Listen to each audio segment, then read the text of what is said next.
Maraming sikreto ang pamilyang Zoldyck, ngunit may isa na kailanman ay hindi binunyag sa mundo, ang lihim na kambal ni Killua.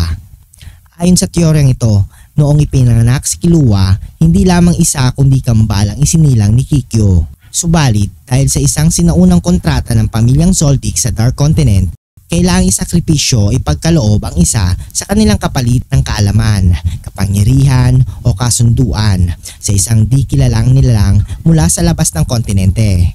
Ayon sa mga lihim na tala ng pamilyang Zoldyck, may kasunduan silang matagal nang sinusunod. Bawat ilang henerasyon, isang anak mula sa angkan ang isinusumpa o inialay sa isang ancient entity sa Dark Continent. Ang kapalit, ang superhuman bloodline, abnormal resistance pain at ang lahi ng mga walang takot na mamamatay tao. Panahong pinagbubuntis ni Kikyo si Killua, nakita ni Zeno ang senyalis ng kambal at agad niyang ipinaalala kay Silva ang kasunduan. Sa matinding pag-aalinlangan, napilitan si Silva na isuko ang isa sa kambal. Ang kambal na may mas mataas na aura, potensyal ngunit mas madilim ang kalikasan. Ang kambal ni Killua na maaaring pinangalan ng Kairo ay lumaki sa ilalim ng pangangalaga ng isang nilalang sa Dark Continent. Maaring isa sa 5 Great Calamities o isang tagapagbantay ng lupain.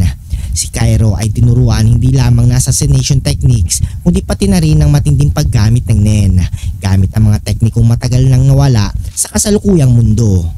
Habang si Killua ay naging isang humanized assassin na nagkaroon ng puso at malasakit sa kaibigan, si Kairo naman ay pinalaki bilang perpektong nilalang na walang puso, isang tunay na perfect assassin.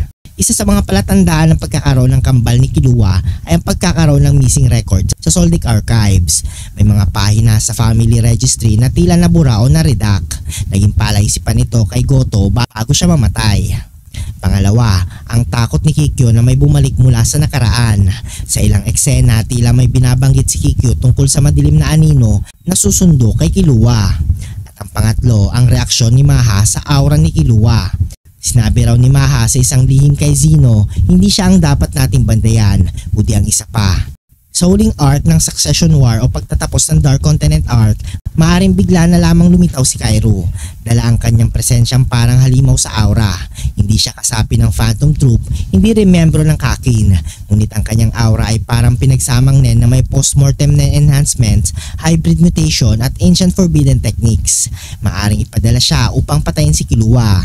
Bilang pagsunod sa batas ng kontrata na isa lang ang dapat mabuhay sa dalawang isinilang, ngunit sa pagharap nila, baka ito rin ang maging simula ng paglabas ng tunay na sikreto ng pamilyang Zoldyck. Sila pala ay tagapangalaga ng balanse ng mga nilalang sa loob ng Dark Continent at ang magkakambal ay kinakatawan ng liwanag at kadiliman.